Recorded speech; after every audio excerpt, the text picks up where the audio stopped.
دختر وسطی رفته بودیم خرید کنیم واسش چند سال پیش یه بوتیکی بودیم، یه خانمی داشت ما رو تماشا می‌کرد، فروشنده بود. ما هم مشغول خرید بودیم. ولی که لباسا رو مامانش برداشت دیگه اتاق پراب نبود. همونجا توی کوچولو بود دیگه. همونجا آماده کرد بچه رو این لباسو پوشون، این لباسای بلند خیلی قشنگ و روشن بود.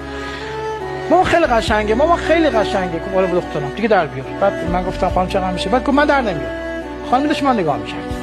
بعدش یه دفعه گفتش که ببخشید میشه بپوشه؟ گفتیم بله میپوشه ولی الان نه عید، برای عیدش خریدیم. بهمن ماه بود. گفت بله من فضولی نباید بکنم ببخشید. گفتم نه خواهش میکنم. گفتم که میخوای الان بپوشه مثلا کسی بشه یکی دیگه ازت بخره؟ ما خنده گفتم. گفت نه آقا چه حرفیه؟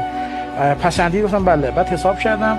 گفت ببخشید من فضول نیستم ولی حرفی میخوام بگم. من فرهنگی بودم، یه افسردگی گرفتم رفتم، تازه برگشتم سر کارشو کارم ول کردم، تازه من تو بوتیک دارم کار میکنم. یه همچین سنی واسه اتفاق افتاد دور از جون بچه شما، دور از جون بچه شما. گفتم خب چی شده؟